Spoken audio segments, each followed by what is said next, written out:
turning a bit positive on the sector. Not from immediate, but a contrarian view, because valuations are reasonable over there. There's under ownership. I mean, you've seen a large amount of selling from FIs already in that sector. And most of the negatives seems to have priced in over there, right? Expectations are already low. And with US rate cuts coming in now, right? There's some amount of discretionary spend which could pick up, right? And that could improve over here. But I think the news from Mr. Trump has been the added news flow. Yes. You know, Mahesh, on that point, and if we kind of take a step back and think about it, if you look at it numerically in terms of the numbers, this whole US situation was never supposed to impact the market. Because as a percentage of GDP or exports to the US, you know, not that meaningful. The most economists estimated the impact to be like 30-40 basis points of GDP over a year. So numerically, this was not a big issue. But it has become the biggest sentimental overhang on the market, despite, you know, very sound actually macros. I mean, rupee has been depreciating now, but otherwise pretty sound macros, GST cuts, you know, rate action from the RBI, sizable domestic liquidity, domestic funds still getting money. So why do you think this has become such a big overhang? And it has triggered a fresh round of FPI selling as well. We've seen the FPI selling pick up since the H-1B visa situation came about. Now, we don't know what happens with pharma. But for foreign investors, they're definitely using this as another trigger to load up on the exits. Yeah, so I think that has been a trend. I mean, if you look at year till date, actually, India market has underperformed the emerging market by almost 26% in dollar terms. That's a large underperformance. And primarily, I think other markets, probably the outlook there was from a bottom, it was improving, whether it was China, whether it was in the Europe, and they were attractive, right? So we saw that money flow. Initially, that was the trade which was playing down. And India, I think after the trade tariff which have been imposed, while the impact is not so much on the GDP, and probably GST would to some extent compensate for that. But I think from a larger picture, I think foreign investors think that is, I mean, the relationships between US and India are not that great. And in the longer term, it has an impact, right? Because the potential, okay, what India could probably benefit in terms of catering to the US supply chain, right? Displacing that. So that opportunity kind of, the upside is at least temporarily off the table until we come to the deal. I think that, you know, and then rupee depreciation itself, like foreigners, like if you expect the rupee to depreciate, foreigners, because they're looking in dollar returns. So in fact, rupee against the dollar in this quarter is down 5%, right? And if I look at vis-a-vis other currencies, it's down even more, right? Euro, GBP, I mean, I think. Yeah. So I think that has been a factor again, which has, and that is primarily also because of, there's a lot of FDI if you look at it, right? So FDI, which used to be positive, is almost flattish or negative. There's a lot of money which is being pumped out not only from FIs, but also from these private equity guys, promoters, large promoters in MNCs selling and capitalizing on the markets, okay, which were higher. Yeah. So on that note, if I could just ask a follow-up question exactly to the point that Nimesh raised, and that's also a disconnect because some of us who've been watching markets for years and now decades now, typically when the secondary market sentiment is so sour and weak and, you know, index is flat, typically the primary market action used to cool off a little bit as well. This is the one time where there's a total disconnect. It's actually, you know, gone in the opposite direction. Right. What explains it? Do you think it's healthy, or is it a sign of caution? And that is a very interesting question, because see, if you look at the companies which are coming in the primary market, they are slightly differentiated companies, right? They are high growth companies if you look at the new IPOs which are coming in. So they are, some of them, the large ones, are good quality names, and in a market where overall growth has been pretty sluggish if you look at it, right? These are some companies where the growth outlook at least is better, right? So it's kind of, that is attracting the interest in some of the large IPOs which are coming. I don't want to name them, but you will see those coming in. And that's where there's some churn which is happening, right? Because you have to create liquidity. See, domestic, at least we are getting inflows, right? But foreigners, okay, they are trying to take it out from the same pool of money and trying to create space for these IPOs. And they're large ones, right? Now we are seeing almost $1 billion, $2 billion of IPOs in the pipeline in the next single company in the next 2 to 3 months. PhonePe is coming. Many others are coming. Yeah, we have some large ones lined up. Okay, Arundhati tells me that we can put the numbers out. Actually, before the numbers, I wanted to put that graphic out. It's just the chart for the Nifty. Basically, just it'll come up on your screen, and let's put that up. Yeah, there you go. Yeah, that's the one. Very clearly, I think they say picture worth 1,000 words and all. Tells you very clearly what's happened, right? I mean, 1,000-point move higher, as you can see. And the levels that you see, that's nothing but the retracement from the low of 24,404 to the high that the market got to. And now, as of Friday's close, we've kind of broken below the 61.8 and about 200 points between where we closed to the starting point. So back where we started. Okay, now the damage this week: Nifty down 3%, the Nifty Bank down 2%, the mid cap index down 5%, the small cap index down 5% as well. So these are pretty large cuts, the broader markets especially. All sectors negative. Even the sector which lost the least was the metals index, down 1%. The largest cuts: IT 8, real estate 6, pharma 5.5, capital markets 5%. And then I looked at the NSE 500 universe. Before that, IT stocks. Actually, on the Nifty, maybe one or two names which are higher, like Maruti, etc., but otherwise all down. TechM down 10, TCS down 8.5, Wipro down 8, and that's the reason why the IT index was down 8 itself. NSE 500, lots of pharma, lots of IT again. Coforge 14% cut, Emphasis 11% cut, Kaplan Point 12, Riddington down 11, Kalyan Jewelers down 11, Loris Laboratories, Balrampur, all actually on the NSE 500, 20 odd names with cuts of over 10% is what we saw. And of course, I think in terms of what the market is focused on, it's of course India, US more than anything else, and that remains the top sort of talking point. Let's just, Nigel, why don't you come in and run us through the IT and pharma is what you're looking at, right? Well, that's right. I think the domestic factors at play are definitely good. Whether you talk about the RBI cuts, whether you talk about GST 2.0, we're expecting earnings to pick up as well. But I think the market is fixated for the animal spirits to come back. We need to see India-US trade deal. And that's the reason that we are seeing so much of selling. And just case in point, two sectors this week. Mr. Modi got the birthday wish from Mr. Trump, and everyone was running off with the races that we're going to get a deal, etc. But over the last weekend, he went and surprised everyone. He said that an H-1B visa from 2027 onwards will cost $100,000 odd. There was a clarification that this is one-time in nature. In the near term, it's not going to be there. But in the time to come, this is definitely going to hurt. And the intent to hurt a particular sector, that is what is weighing on sentiment out there.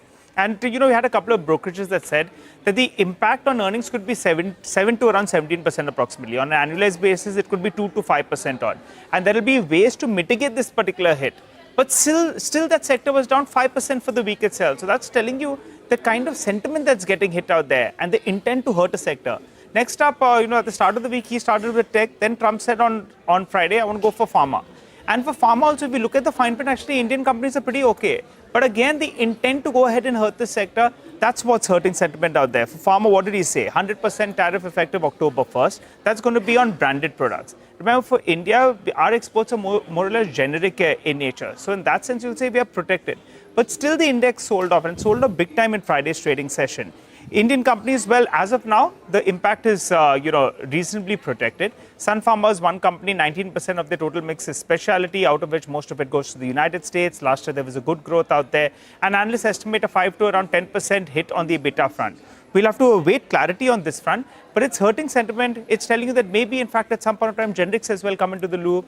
Maybe the CDMO sector players as well. They thought there's going to be a big, big runway in terms of growth for them. Maybe some part of that indirectly gets hit, and we'll have to await clarity on this front. So, I was just wondering, Mahesh, what is your view?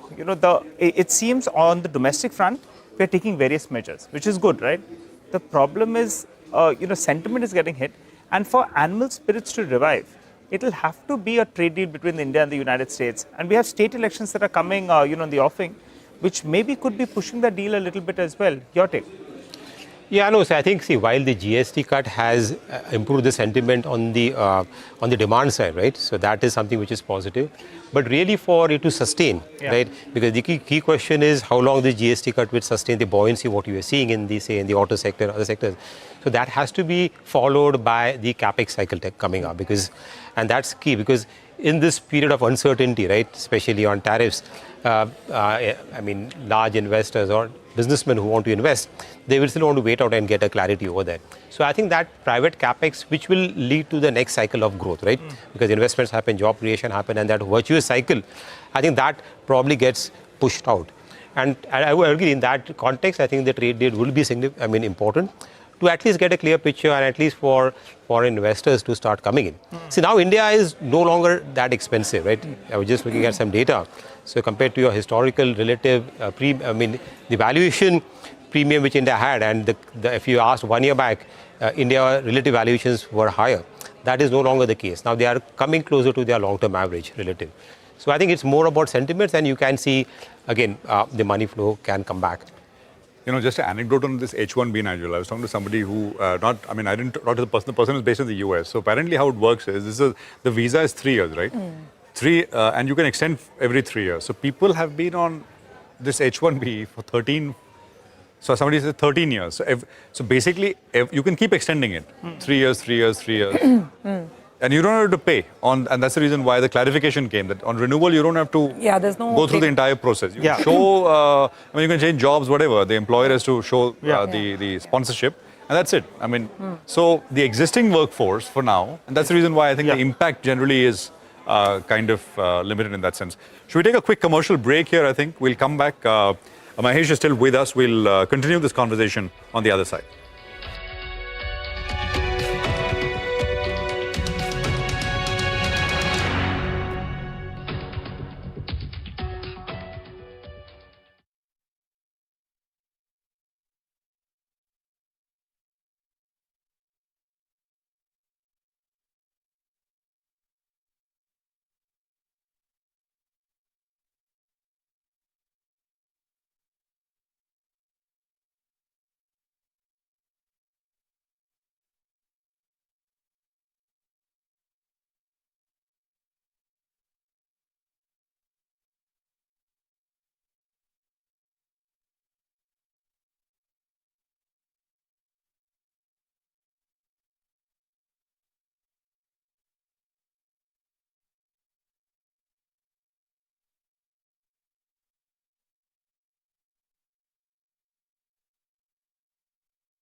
Welcome back. You're with us on Editors Roundtable, and we're in conversation with Mahesh Patil. Mahesh was just telling us in the break how the positions are shifting. At the asset management company at Birla Sun Life. So Mahesh, just take us through that call, because you seem to be now slowly taking a slight tilt from capex to consumption. Now we want to understand that what in consumption. Clearly, you're taking that call, believing that this is a more durable trend, not a passing fad in the market after the GST cuts. So what is the approach to consumption? It's a very wide basket. Yeah, so I think if you look at post-COVID, the economy was driven by investments, right? Investment to GDP as a percentage went up. Again, primarily government side investment which was there. And that has now slowly come down as fiscal consolidation has happened. And for the first time, there is a shift from the government in trying to stimulate the demand side, as we talked about, right? So consumption, and there are other factors also. It's not only that. We've seen in the budget there was a tax cut which was there, okay, which will favor the salaried people. Rate cut, okay, which has been there. Monsoons have been good, right? So all these factors, okay, and there's been an underperformance in that sector, right? So that leads us to believe that, okay, this is a sector, okay, where we need to now tilt, and again, not GST, just a kind of a trigger.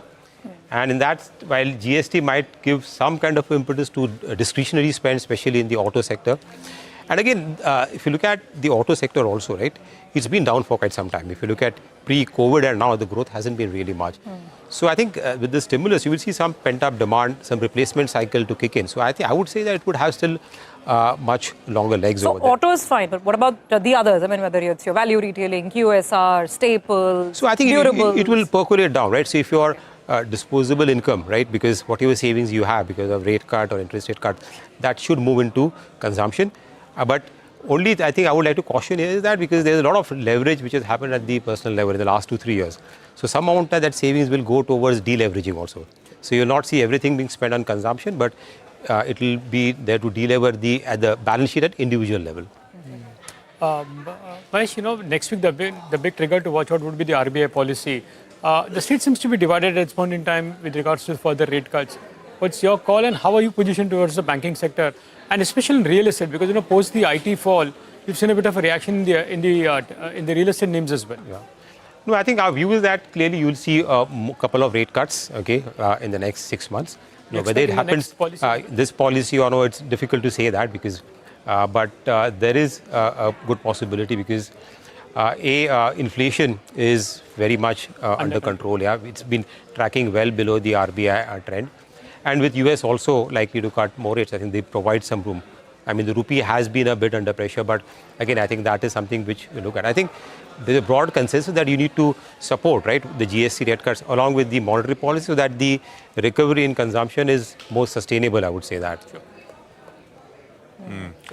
In terms of the type of funds, I mean, for viewers who are watching, I mean, you have multi-asset kind of strategies, yes. Mahesh? Yeah. You think those are the things to kind of sort of, gold has done phenomenally well, precious metals have done phenomenally well. Yeah. You're at perhaps one end of the interest rate cycle. Yeah. You've got equities which have been flat for a year. You think those are the kind of funds which perhaps over sectoral funds or, I mean... No, I think that's been what we have been advocating or to investors for the last 1 year.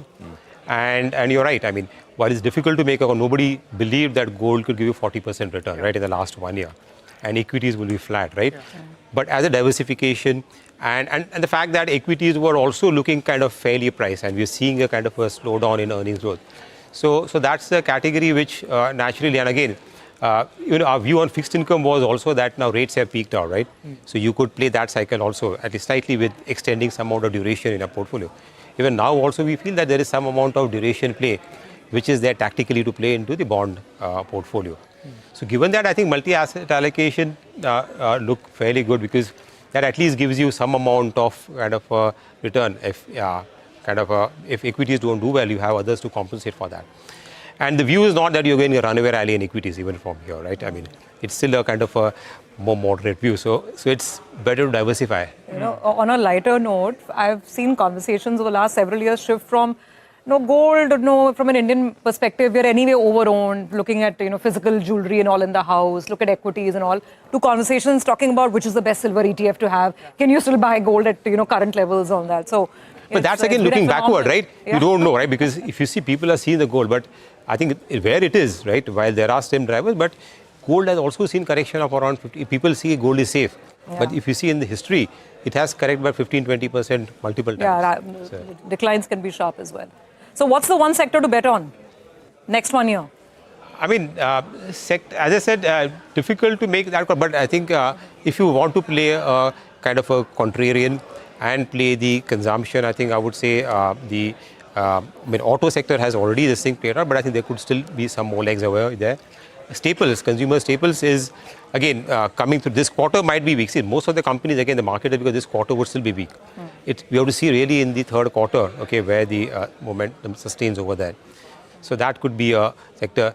Even the power utility side, right? So we've seen, again, there the investments there, especially on the coal and this thing, the plan has increased. So power T&D sector looks good.